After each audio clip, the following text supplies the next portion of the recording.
the lower to mid all the way up to upper. And good. So yeah, just so you know, I mean, I think with this setting, the participants can hear us now. Yeah, that's right. oh, okay. So the 16. So, okay. so we're not in a waiting room. We're just an open forum at the moment. The next time we do this, we'll set up the waiting room. Yeah. Okay. But yeah, that's okay. So Charles, what do you have for lunch today? Have you had lunch today? Yeah, I just went downstairs and had a sort of some leftovers from dinner last night. That's not bad. Okay, good. I can't wait to get back to have some. This is what I miss about Singapore. You know, the food. Yeah, agreed. We're sort of we're pretty relaxed here. We can go out to the hawker centers and food courts and that sort of thing. You know. Yes. Or even the wet markets, and you can just buy some stuff, and I'll just get Nora to cook. You know, I mean, she's a good domestic helper. That's a big plus here. Yes. That's very lucky you. Yeah. Yeah. It's the second day out of lockdown for us, and I drove out just now. Wanted to head along to KFC, but the queue, gosh, I mean the long queue, crazy. So everyone's been very deprived over the past month. So yeah, everywhere you go, it's just long queues. Well, we didn't ever since the lockdown on the 7th of April. We didn't shut KFC and McDonald's and Shake Shacks or whatever. You know, everything's open for takeaway, social distancing, and that sort of thing. So we are not that airtight compared to New Zealand. When you shut, you really shut. You know. Yeah. So that's why Kiwis have been really deprived. I saw that the photos that some people posted. Burger Field last night, like massive crowds outside Burger Field, everyone wanting to grab a burger. But I guess it's good for them because they've not had sales for a long time. Yes. Laura, what do you miss most about Singapore? The food as well, definitely. The food, and I actually enjoyed the heat for the most part as well. I have to say, I'm not going to cope so well with winter, I think, New Zealand. Yeah, look, having lived here for 20-something years, gosh, I still, prefer the heat. And year-long summer is... The Charles is quite lucky. He gets to spend his summers here, and when it gets cold, he'll take off. Perfect melons. In fact, I was there during the summer. And when I left on March the 3rd, little did I know, not in my wildest dream would I have thought that this has happened. And there's all these other problems now of getting here and there, At the moment, I don't think there's any passenger flight between Singapore and New Zealand. It's only cargo flight, I think. Plenty of cargo flights. Yeah. I think Air New Zealand is still flying the Singapore once or twice a week, actually. Passenger? Yeah. Oh, okay. I mean, if any of the participants know about the flight situation with Singapore, feel free to type into the chat box. But yeah, I think because Singapore is a critical sector, so I think Singapore, Hong Kong, from memory, Singapore, Hong Kong, LA, they've kept. I mean, London's been canned, and I mean, many destinations, South America, most of Korea and other places have been canned, but I think Singapore is critical. So once a week, probably. Oh, but the cargoes are probably twice a day. The cargo flights. Yeah, so they've repurposed some of the planes. So yeah, it's we need a lot of beef and fruit and we need your lamb and butter, cheese and butter from New Zealand. Yeah, but a lot of the bulk goods, I think it would have to be sea freight because of costs. So most of our bulk goods, like wood, that's big export. Even the food products, most of the food products, I think the bulk products would be would go via sea freight. But that's Well, the Singapore government proudly showed a plane load of 20 tons of beef the other day that arrived from New Zealand. Good. We need more of those, actually. We need more beef, and other products getting across. Seafood. At the start of this crisis, I remember in February, the crayfish exporters had to return the crays into the sea because the China couldn't take them. Wow.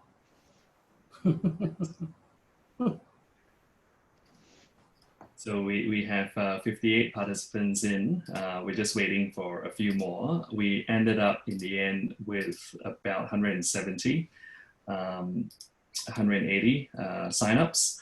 So I think over the next couple of minutes we'll have a few more. But in any case, we'll kick off in a few minutes. So yeah, if you've just signed in, we're just having a casual chat. We haven't formally started yet, and just wait a couple of minutes for others to arrive.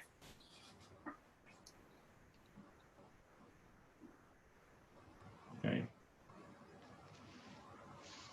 Liz, do you see I put on the banner? Looking, that's just to make it a bit more professional. That's fantastic. I hope. I see Chris has one as well, but Chris, you've got to click on mirror. So what on my screen? You have to reverse it, right? It's got to be that's the setting in preferences. Yeah, okay, yeah. There you go. There you go. How's that one? Yeah. Much better. Yeah.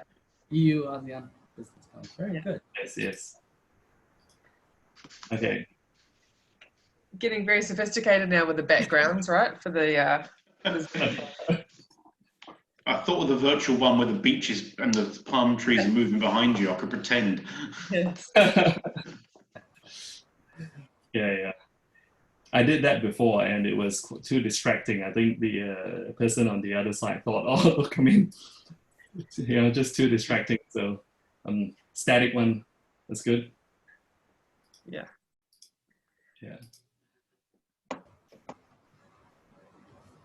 All right. How about you, Chris? What's your favorite food? Yeah, in Singapore, I love my char kway teow, or my laksa as well. Very nice. Yeah. And we can drive to get it actually here. So I actually drive to Zion Road to get my char kway teow. It's not very far, but still, Yeah. What's unique about that, Charles? That particular store? Well, first of all, you have to look at it's got to be a very old man who's been doing it for the last 35 years or something. And the wok's got to be like, old. And the fire is going to be, enormous, that sort of thing. But it's famous anyway. Everybody knows. All the locals know. Good.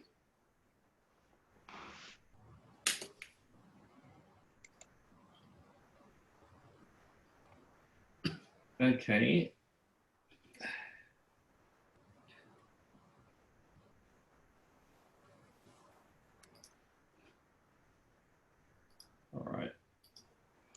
All right, we might get started, eh?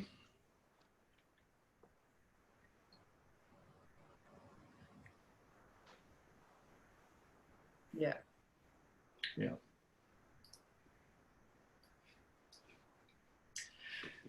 Okay, so we have 57 people. All right, so we'll kick off. So good afternoon to our friends in Singapore, New Zealand, and the rest of Southeast Asia. My name is Kenneth Leong, and I'm the chairman of ASEAN New Zealand Business Council, and I'll be hosting today's webinar. Firstly, I would like to welcome everyone and acknowledge a number of people on this call. I see on our list, we have Claire Wilson, who's Regional Director of New Zealand Trade Enterprise based in Singapore, And we also have our New Zealand Trade Commissioner in Singapore, Haley Horan, from the New Zealand Trade Enterprise on this call, as well as a number of representatives from our Ministry of Foreign Affairs and Trade. And I also want to acknowledge a number of our key partners of our Business Council, and that's ANZ Bank, AUT University, Southeast Asia Center for Asia Pacific Excellence, and Thai Airways, who have representatives on our call. So the format of today's event is it's a Zoom webinar, which means that your video and mic is automatically switched off. So if you would like to ask a question, please send me a message or send the panel a message. You can do that by clicking on the chat button, or you can click on Q&A and ask a question using the Q&A feature, and that's at the located at the bottom panel. So today is the second day at level 3 for us here in New Zealand. Not completely out of lockdown, but certainly heading in the right direction. The past few weeks has certainly been fairly dramatic for most of us here, not just in New Zealand, but in Singapore and the rest of the world. And for most of us, we've never seen anything like this before. It was only in February, as Charles mentioned earlier, he was in Auckland in summer. So both Charles Chow and Chris Humphrey are in Singapore, and Laura Chapman, Liz and myself are in Auckland. So it was only in February that I had lunch with Charles, and at that point, none of us expected that within weeks we will be in lockdown, flights will cease, and the economy come to a standstill. So there you go. Things can happen at lightning speed. So today we're exploring a number of topics, and I'll introduce the speakers, and they each have about 7 or 8 minutes where they can provide us with a general overview of the current situation in Singapore and where they see this heading, and we'll have plenty of time for Q&A at the end. So to kick off, I'd like to introduce our first speaker, and he is Chris Humphrey.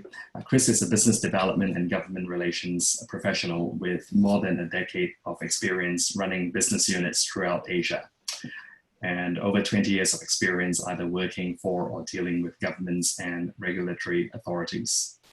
So Chris started his career as a UK civil servant, and he was at one point a private secretary to a minister. And upon leaving government, Chris moved to the private sector, working initially in the government and external relations teams at 2 British airlines before moving to Shanghai with Virgin Atlantic, where he headed up the airline's China operation and oversaw the rapid expansion of that business in China. So Chris has some extensive experience in the airline sector, and he also spent some time in Hong Kong with Virgin, and he's now living in Singapore, and he's the executive director of the EU-ASEAN Business Council. So I've had a discussion with Chris about his area of focus for today's webinar, and he'll be talking to us about Singapore's response to date, and both from a macroeconomic perspective as well as the plans going forward. I've also asked Chris to talk to us about Singapore's role going forward in terms of leading the recovery, and also his view in terms of the response across the broader ASEAN region. So without further ado, let's welcome Chris. Over to you, Chris. Thanks, Ken. Thanks to my fellow panelists, and thanks to all the audience for joining us here today. I thoroughly enjoyed the one we did on Malaysia recently, so I hope this one's going to be as good. Yes, so Singapore's response on COVID-19, I think Singapore had a very strong handle on the pandemic very, very early on. So certainly back in January and February, they were well aware. They were introducing some measures then. They were encouraging contact tracing and some social distancing measures. And overall was doing a very good job in the practicalities of dealing with the coronavirus at that point. But as you probably all know, because you've all seen in the media, in the last few weeks, the situation here is a lot worse. Singapore now has the highest number of cases anywhere in Southeast Asia by some distance, although an extremely low death rate, which I think is testament to the exemplary healthcare system here, as well as some of the measures that the government has put in. And the increase in numbers here, of course, has come about largely through infections reaching the workers' dormitories in Singapore, which was very unfortunate. It has highlighted the way that some of those workers live and are looked after here in a very negative light for the country. What has happened since then is that the government realized the problem, and they've been moving extremely fast to try and tackle that problem. Testing levels are through the roof in Singapore. We have some of the highest testing rates in the world on a per capita basis, and they've been doing a lot of work in those workers' dormitories to bring in medical support. They mobilize the army and the military here, medics from the forces to try and go in and sort them out.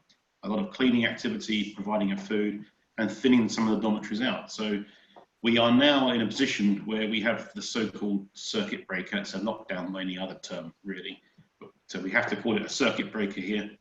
It's been in force now since, I think, the 7th of April. It was recently extended through to the 1st of June. So we are 23 days in, 33 days to go at the current rate. But we are beginning to see the numbers coming down.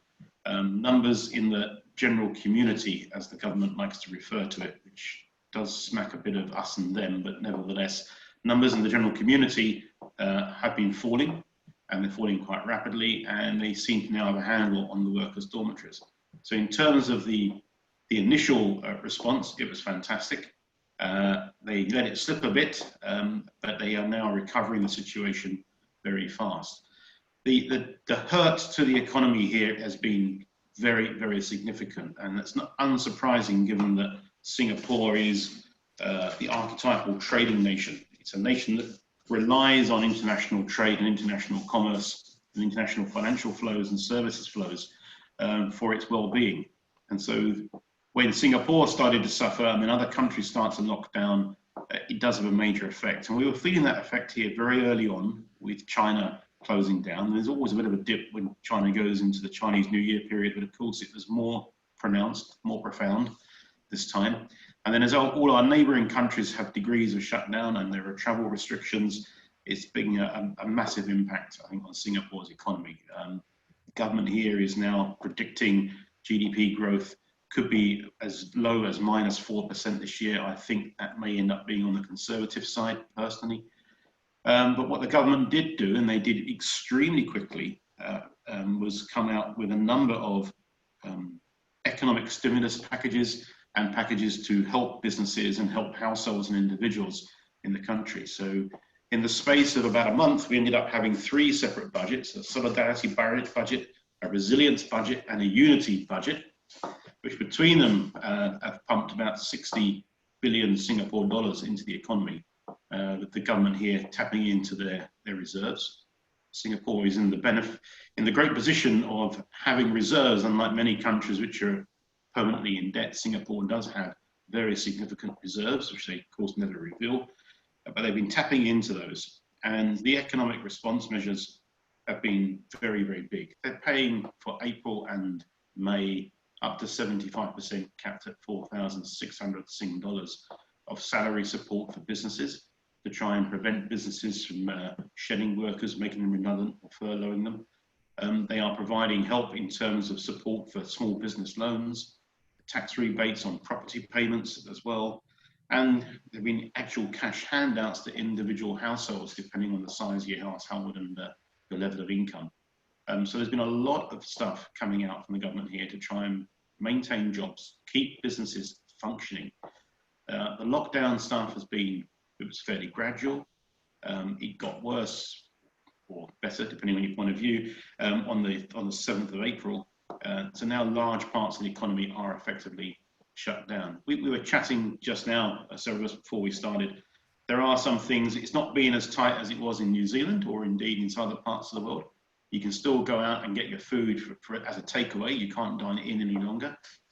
So there is some things there. Parts of the economy have been doing particularly well. Food delivery services have been doing very well in Singapore as a result of this.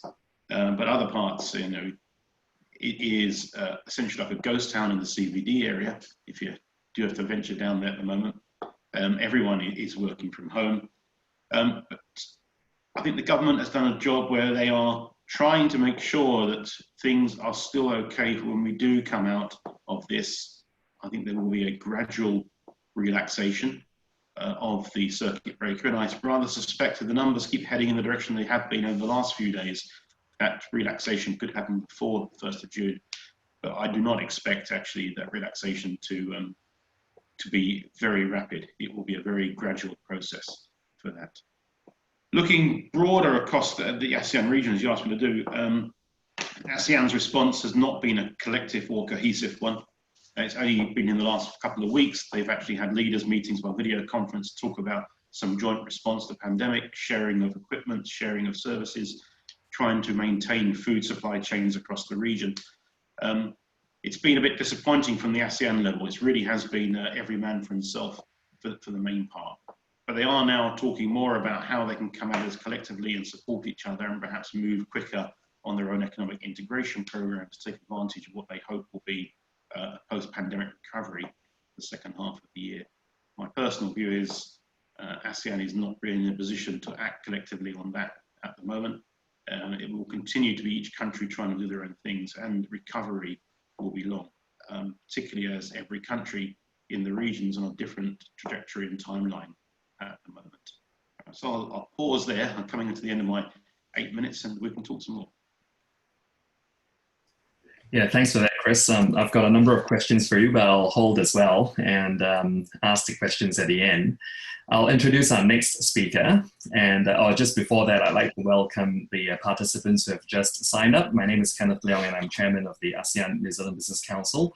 With me today, the three speakers are Chris Humphrey, who's just completed his brief presentation, and we have Laura Chapman coming up, and Chow.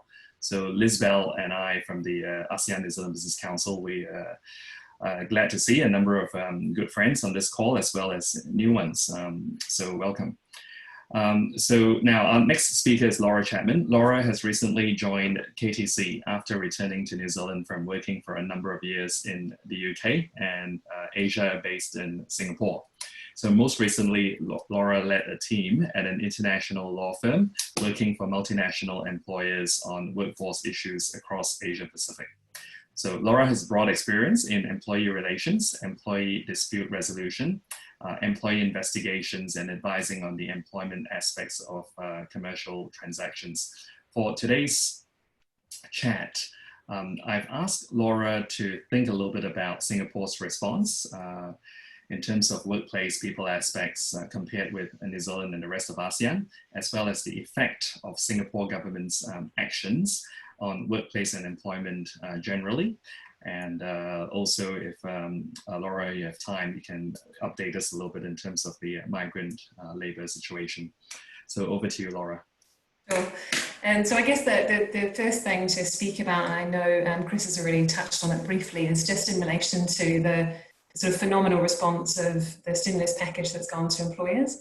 So we know when this sort of first came to light, well, not first came to light, but it came to light the potentially devastating effects on the economy. We had the tripartite advisory that came out in relation to the way in which employers should be treating their employees. And there was a huge focus, not surprisingly, on only having retrenchments or redundancies, as we refer to it in New Zealand, as a last resort. And really they were looking at a sort of cascade of different levels of measures that employers could take. And I know they very quickly reacted to take some of the restrictions off taking those measures, and still in a very consultative way with employees and looking at what businesses could do in that respect. I think the really interesting thing has come now with the circuit breaker being put in place and the stimulus package paying for up to 75% of employees' wages up to the 4,600 being the median salary. That is, comparatively across ASEAN, an extremely generous package, and it is really focused, and as Chris says, is able to be really focused on trying to keep people in employment. Now we know in New Zealand that our government has recently said they think there's going to be potentially 3 waves of retrenchment or redundancies, and that's at the beginning of our lockdown. And I guess similarly in Singapore with the sort of retrenchment and measures that were taken previous to the circuit breaker at the time of the circuit breaker, and then at the end of the wage subsidy period, and then they think once a global recession hits New Zealand, there's going to be potentially a further wave of potential job losses in relation to that. But I think what's interesting about Singapore is the way in which they've implemented the stimulus package means employers haven't had to apply for that funding in the same way that they have in New Zealand. So as you might imagine, in New Zealand, we're dealing with a lot of queries on how the wage subsidy actually applies, and then what that means in terms of your business if you do apply for it, because they have to sign a declaration which gives them certain obligations.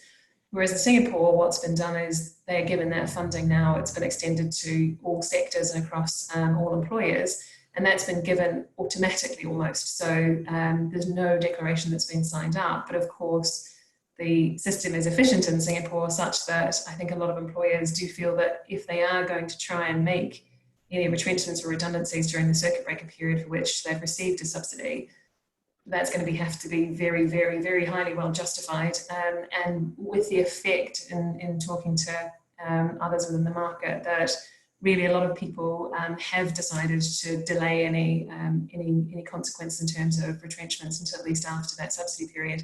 And that may well have a very good effect, and we don't know this yet, but it may well have a very good effect, and that perhaps at that point in time, as we've seen with fast food at least, there's been in New Zealand, there's been quite a rebound in people uptaking of those services, and there's been a real kind of kick in the revenue, and that may mean that more jobs are able to be held on to.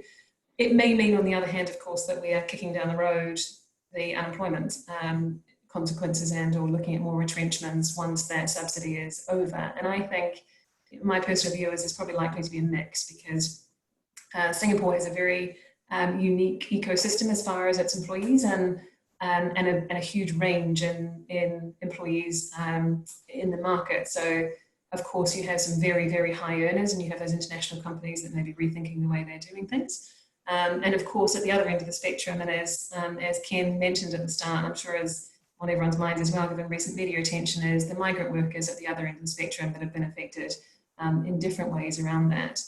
I will touch on the migrant workers in a minute as well, and I'm sure it's something that people might have questions on too, not all of which we'll be able to answer in this session, I'm sure, but before I do, one of the other interesting issues that's been coming up and I think is an issue across ASEAN and is becoming more so is issues around immigration and foreign workers, not just in Singapore, but actually even where, to give you an example, we've recently had a client who was trying to recruit, so they're in a very good position and they're very fortunate they're still doing well in these times, and they're trying to recruit people, and one of the candidates that they're looking at is in Singapore, and they are in Australia and can't recruit the person into Australia because of immigration restrictions, but can't have them start to work for them whilst in Singapore because of course they don't have a Singapore presence and can't get an employment pass. So it's relatively unprecedented times in terms of the kind of mobility of the workforce and what people are looking at trying to do and trying to achieve. And I think Singapore will be one of the places that will be most affected by those measures just because of the demographics of the Singapore workforce. So there are a lot of mobile workers both in and out of Singapore. And again, I think the use of technology as we've got now in terms of workplaces has been wonderful, but in a long term, it'll be interesting to see how that affects where people live in Asia and how they work with each other. And even in my former role, I know I was on a plane a couple of times a month at least, which now seems sort of unthinkable in this environment. And I don't think people will return to that necessarily. So it will be interesting to see how people then start moving for their work around the region and how that has an impact on Singapore in future.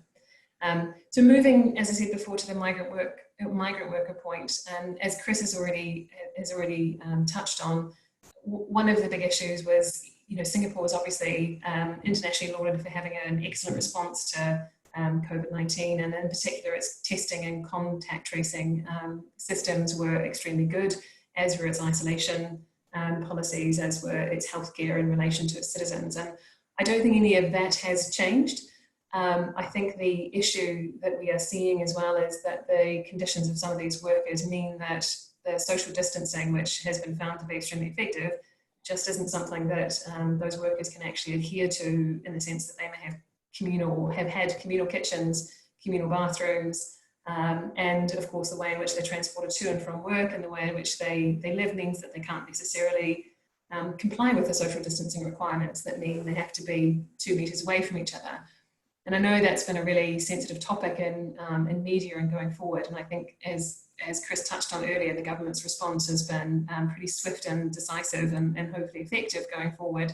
But it does highlight two things. And one is, employers, and not just in Singapore, but in a lot of places, will in future have a lot of health and safety requirements and considerations that they may not previously have necessarily taken as priorities. So again, when we look at epidemics and pandemics, that sort of close working quarters is going to become much more prominent, I think, in those health and safety respects. So there's a real role for employers to play in that respect. But two is just how infectious this disease is if you can't observe those social distancing protocols that have been put in place in a lot of places.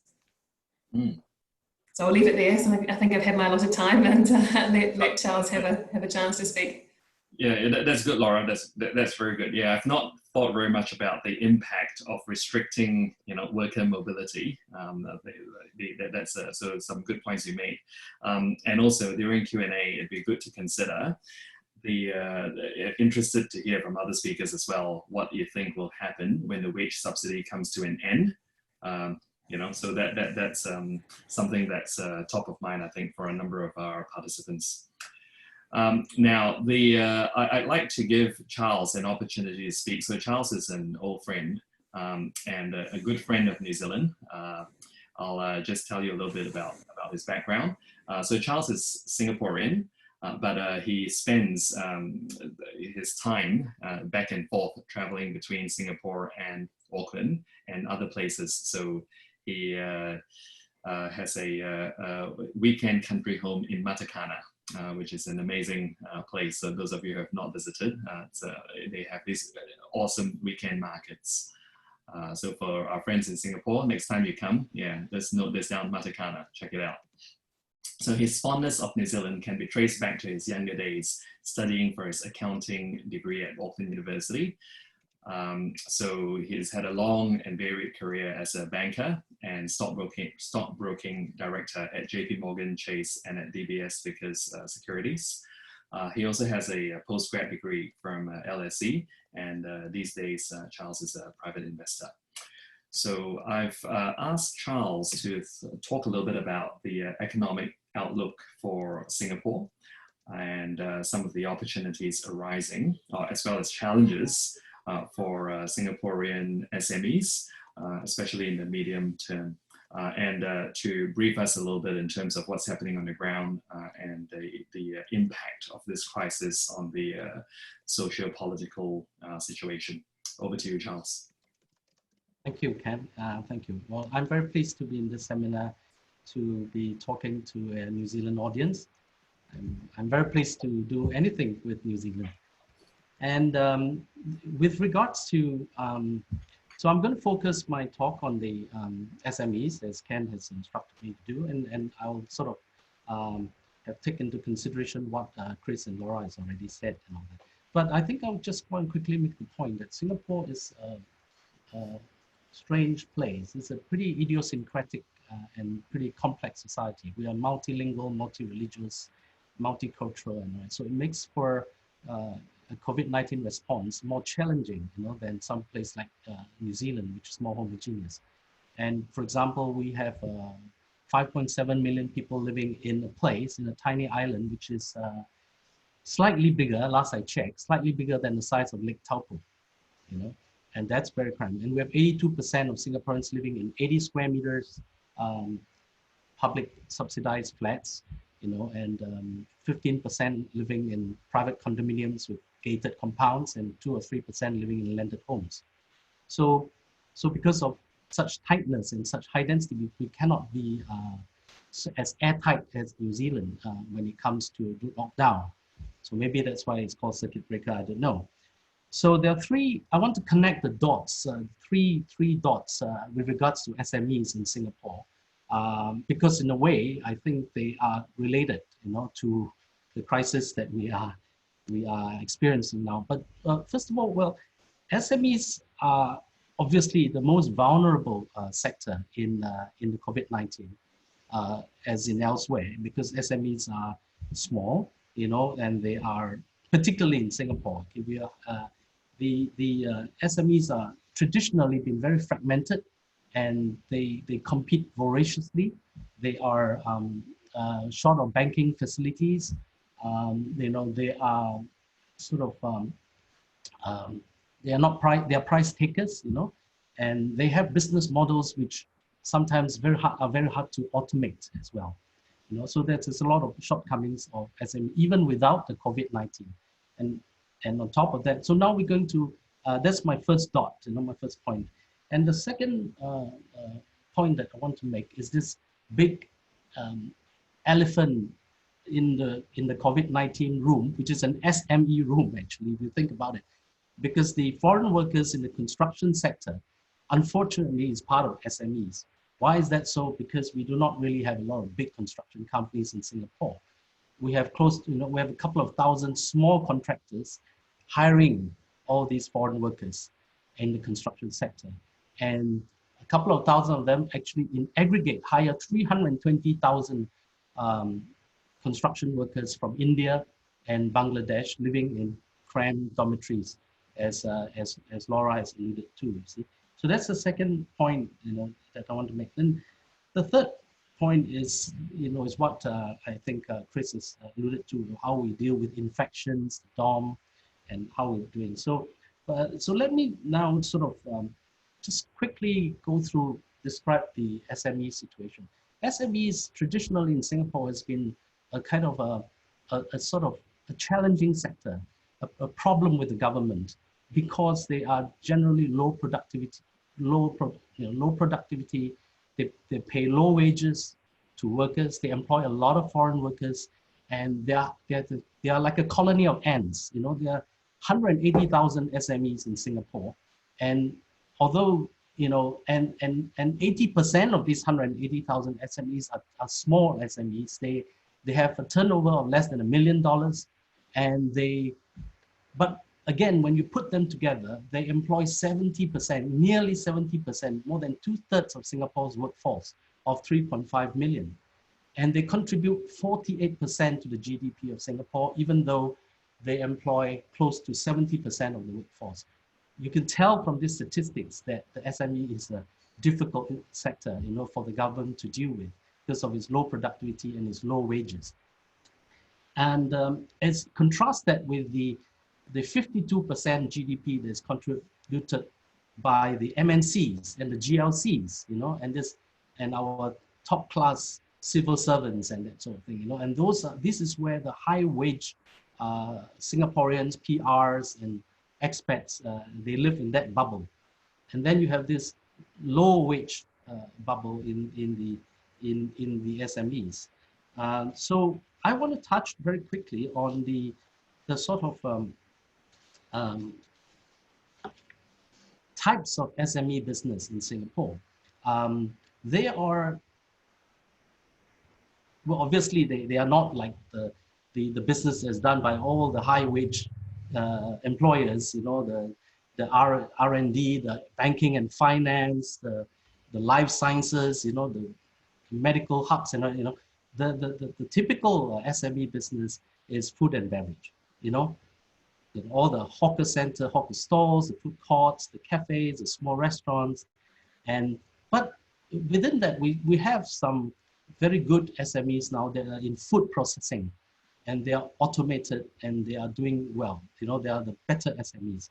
And then we have all the small retailers, the old-fashioned small format retail. And you might think that all these retailers are going to suffer, but there are some retailers now that are actually doing well because they have adopted online e-commerce and that sort of stuff, right? And then we have a lot of these workshops, repairs, cars, fabrication shops, tire shops, and then we've got gardeners and cleaners and maid agencies and tuition centers. Actually, tuition center is not bad because they have been forced to go online, and they are run by actually very well-educated Singaporeans as well. So who are these potential SME survivors in Singapore?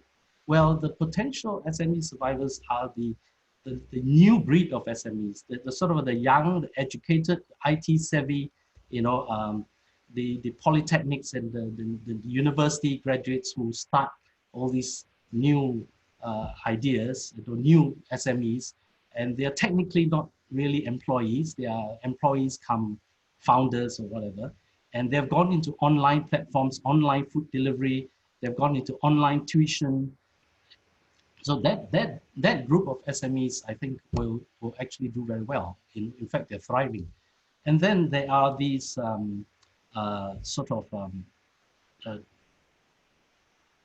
famous F&B outlets, like a famous hawker. Like I went out to a famous, in Singapore, they're all crazy about food, right? So I thought, okay, with the lockdown, I'll drive to Chinatown and I was going to queue up for a famous hawker food. And when I arrived there, they told me, oh, I'm sorry, you have to wait 1.5 hours for your takeaway. It can't be a very bad business, in the COVID-19. So this is obviously a winner of a COVID-19. So who are the losers? Well, the losers would be people like, old-fashioned retailers that refuse to change, old-fashioned F&B outlets that refuse to, upgrade, tourism business, hospitality, SMEs, and business that probably thrive on crowd and big gatherings, events, conferences, discos, bars, casinos, whatever. So they are going to they're going to be challenged. And as far as the government packages and how they're going to help all these SMEs, I think Chris has alluded to that very well already. So I would just like to sort of move to the second part, which very quickly to talk about this big elephant, construction elephant in the room. This is an SME business in Singapore because the construction companies are very small, and they are a couple of thousand of them, each employing 100 people, and they ship them around to the work sites. They share tools.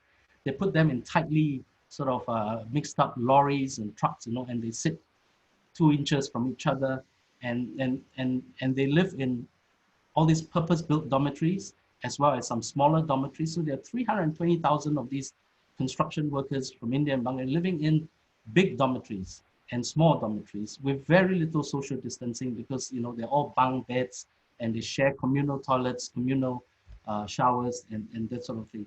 And traditionally, I mean, these foreign workers, they're very young and they're hardworking. Right? I mean, they built Singapore's subways, tunnels. They built our homes, iconic buildings, everything they built. So they are, and they build it with such lightning speed, that is almost very difficult to automate the construction business when they have to build at such, lightning speed to get things done. And in a way, you can think of these foreign workers in Singapore, especially in the construction sector, as some kind of international labor arbitrage, where instead of paying, a high kind of a developed country wage, they pay half of that wage, and the government takes a share as a levy of that amount as well. So everybody tries to make as much and cut the costs, and I think that is how it impacted upon the living conditions in the dormitories. So finally, the third part that I want to talk about is that to give you some statistics on our infections. Fortunately, I think we have there is a silver lining in the cloud, because we have young and tough foreign workers who, although they've been infected, they are asymptomatic or they are clinically strong. They do not need hospitals. So they need isolation facilities and recovery facilities. And the government is actually quickly ramping up 30,000 of these beds, for them to be in. They are not hospitals. They require a lot less medical care. And the hospitals are therefore not, sort of chock-a-block. And so with 14,000 infections today, and the majority of them, and 90% being dormitory foreign workers, we have 14 deaths. So just to give you some quick statistics, that is equivalent to 1 death per 1,000. 1 death per 1,000,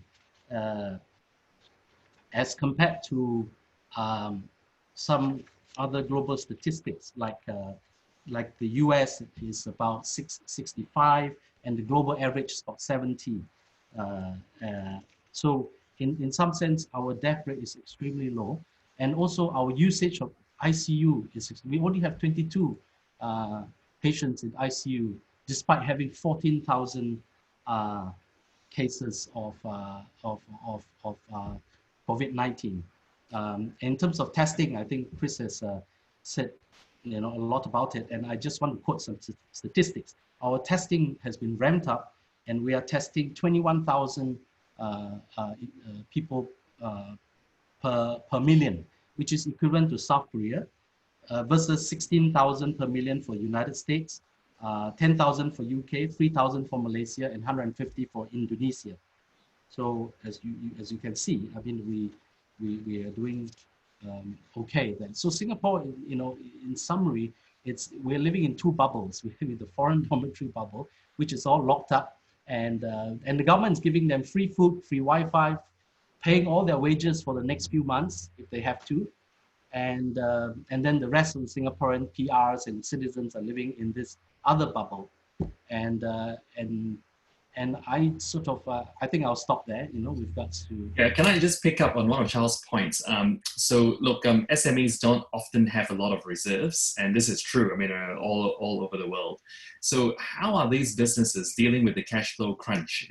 And Chris, do you think they'll find the cash to last the distance, or will they have to close up shop? I think many of them will end up closing up shop. I mean, the authorities here have been leaning quite heavily on the banks, and you don't remember that the 3 local banks have quite close ties to the government as well through various different share ownerships.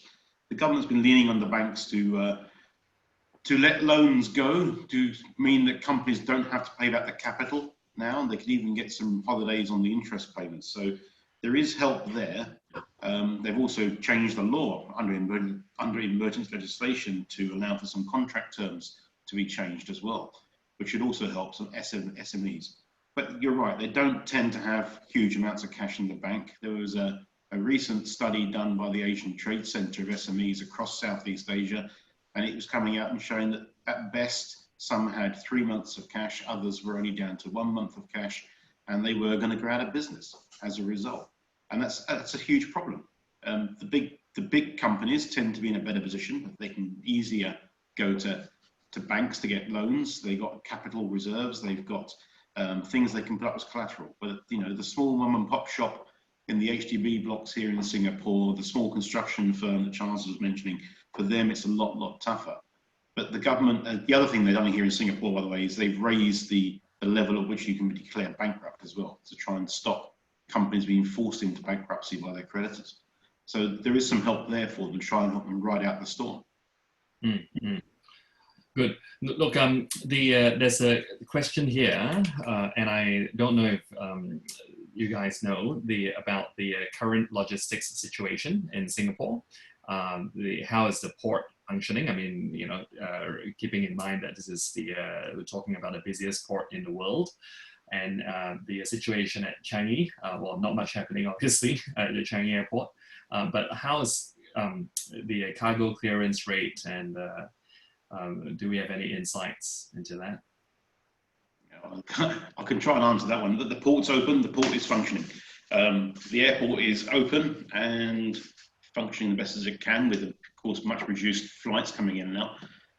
Singapore customs are clearing stuff very, very fast.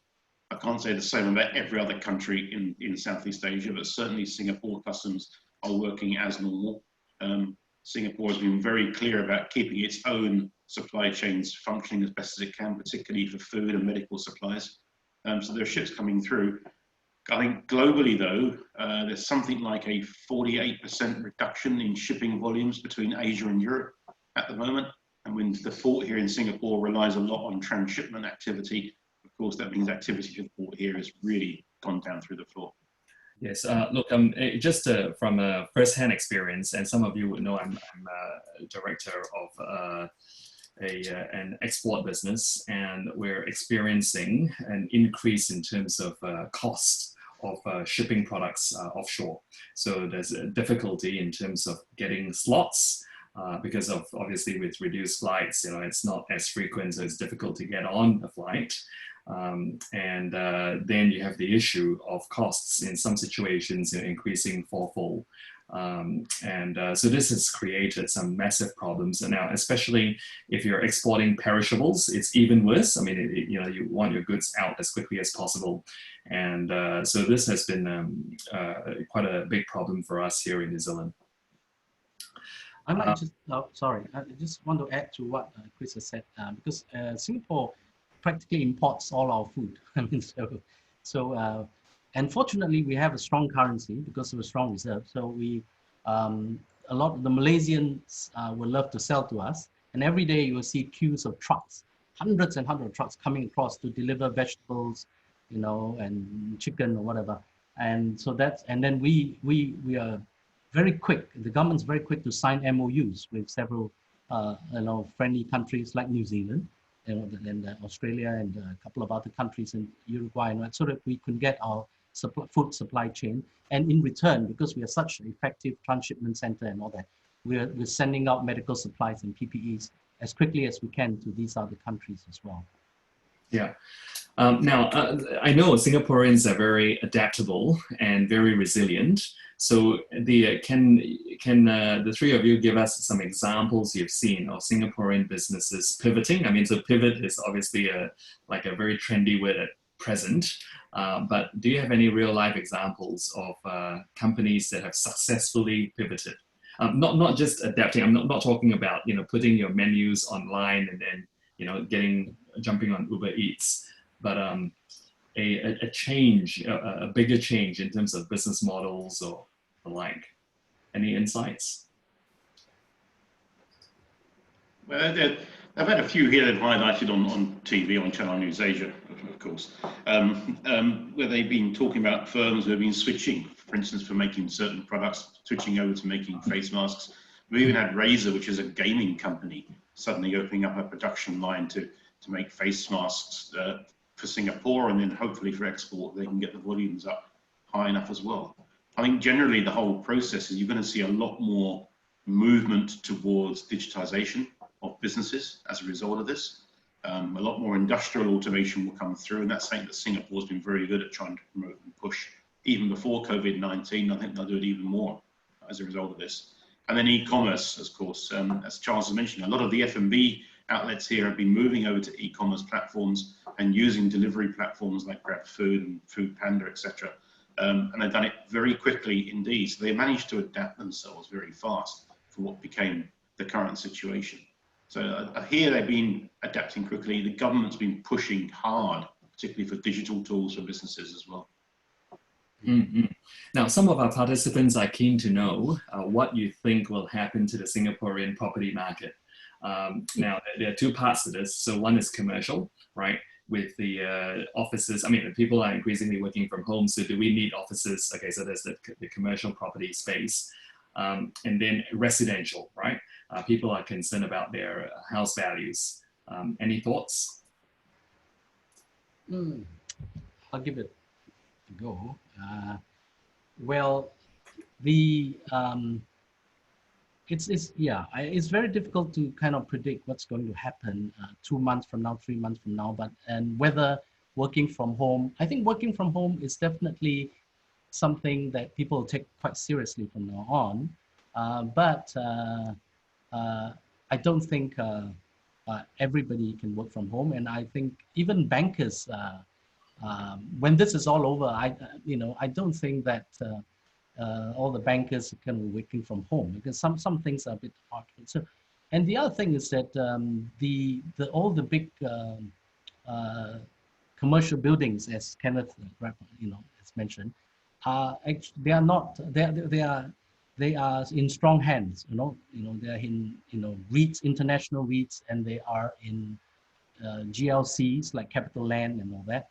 And it all depends on how this all pans out. Globalization, whether a lot of MNCs are going to retreat and all that.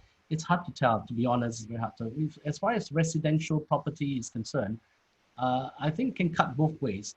If this whole experience, COVID-19 experience, sort of give credence to Singapore's sort of attraction as a safe haven in the region, in that, wow, their medical facilities are so great. They've only had 14 deaths out of 14,000 infections and all that, and then it will so continue with that narrative, that and we've always had strong demand for our residential properties, not just from Singaporeans, but from foreigners, and foreigners love to sort of have a kind of little bit of a safety net, parked in Singapore. Yeah. And I think, sorry.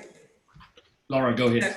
Sorry, again, I was just going to say a couple of points to pick up on from Charles there as well. And I was going to say, just as to pick up on a point I was making earlier, I think one of the things, the working from home or the working kind of more digitally position that Chris was talking about is going to have is that, as I said, people who are mobile throughout Asia will have more of a choice of where they want to live in Asia.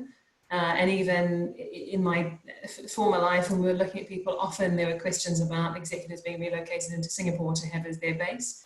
And I can definitely see that continuing as a trend. So I think you're right in that there probably will be still migration into Singapore at all ends of the spectrum for the workforce. And the second thing is, I think there will be a lot of reasons why people, I think, will integrate the kind of work from home part of their lives that they've learned in doing this. And I think we won't necessarily go back to the way we did things before COVID-19. But what I think will be interesting is, I suspect we will still have some changes where we have to have that socialization, particularly as you mentioned, the kind of banks, etc., because there is such a regulatory function on most of the workers.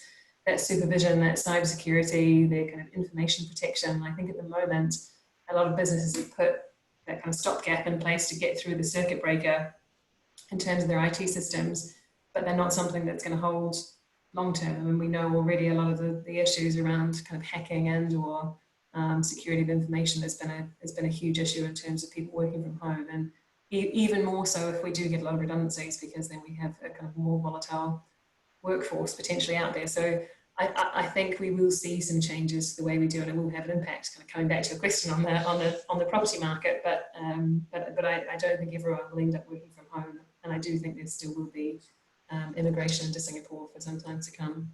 No, that's good, Laura. So I was gonna ask, what you think will change permanently and what will change temporarily. So working from home, right? So you see that being integrated. Okay, so what else would change permanently as a result of this?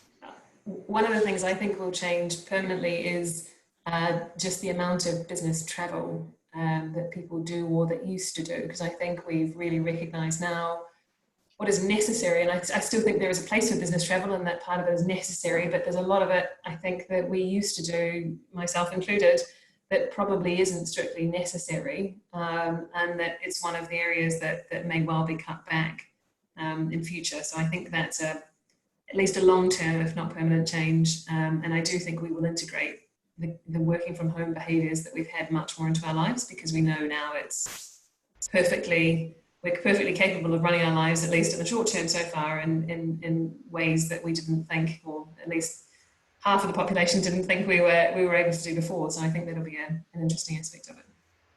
Okay. Now I want to wrap up with, I guess, final thoughts from speakers in terms of where to from here. How do you see the recovery trajectory, and how quick? That's basically top of mind, right? I mean, the questions we're getting from participants, people want to know, look, how soon can we jump back on the plane? And how soon will we get out of this mess? So look into your crystal balls and tell me what you think. I'll take it first if you like, Ken. Buy up to some thinking time. This is not going to be a very quick recovery. It's not going to be the V-shaped recovery we saw post-SARS, partly because this is now global. SARS was really contained to Asia. I think you'll see economies gradually opening up, and it will be a very gradual process. The biggest problem, I think, is going to be on the demand side. So even if factories start to reopen and retail outlets start to reopen, people are going to be, I think, a lot more hesitant about making purchases as a result of this. They're going to be hesitant about going out to shops, going out to factories, to places of work, because of social distancing and the desire to keep distance still for much longer. They're going to be hesitant about making major purchases because this has been a hard hit on the economy, and people naturally in those sort of circumstances want to keep some money in the bank as well. And the other big problem is, as I said earlier, countries are coming out on different timelines. So we're not going to see mass reopening of borders. And there was a question actually to me privately on the Q&A about this. So you take Singapore as the example. Singapore may well come out of this fairly quickly. So we've got Vietnam easing down already in Southeast Asia. I think Singapore will be the next one to start some gradual opening up again. But its near neighbours are going to be on a much slower timeline. And when you're a trading nation, you rely on your neighbours to be open for business as well. So I think we're looking at a very long, drawn-out uptick from here. And I personally think, unless there's a second or third or fourth wave, it could be the end of the year before we see any form of genuine, proper recovery and heading back into positive GDP growth on a sustained basis. Charles, where to from here? Oh, it's a difficult one, Ken.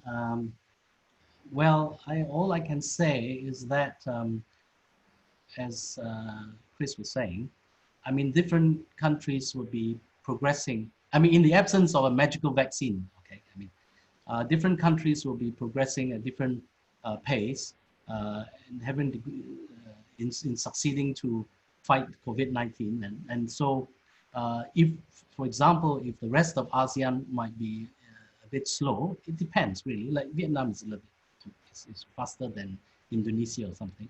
What I feel, what I can sort of gaze into the future is that there will be smart borders between Singapore and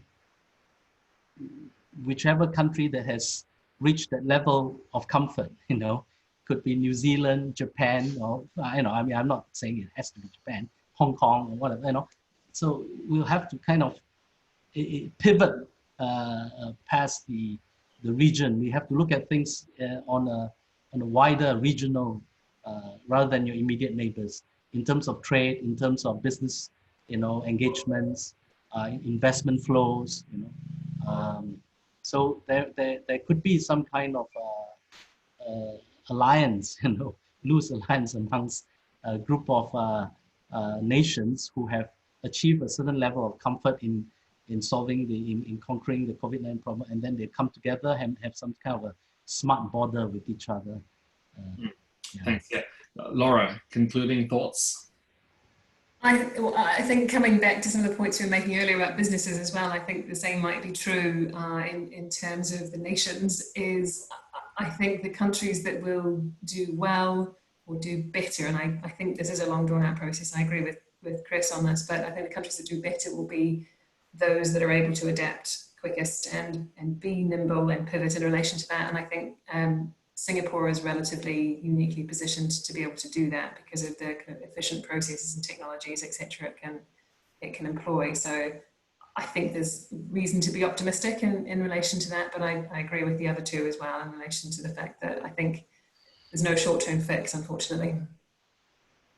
No, thanks for that. Good to close with somewhat more positive thought. Okay. Aiming for positivity. Look, so I'd like to thank everyone for signing in at 5 o'clock or 6 o'clock on a Wednesday. And we have an upcoming seminar with Sharon Zollner, Chief Economist at ANZ. I'm looking forward to hosting that one on the 7th of May. And we'll have another seminar with Thailand. So this is with a number of prominent Thai business people, and hosted by my vice chair, Lester Koo, on the 13th of May. So some exciting webinars coming up. So thank you all for signing in, and thank you to our speakers once again for your contribution. Also acknowledge the number of my colleagues and fellow board members who have signed in on this call: Peter Val, Hayden Montgomery, David Caddy, so Lester Koo. Yeah, thank you all. And so we look forward to seeing you again on the 7th of May. So do click on the website, click on the link, and we look forward to reconvening 7th of May. Thank you all. Thank Good you. night. Thank you. Thanks.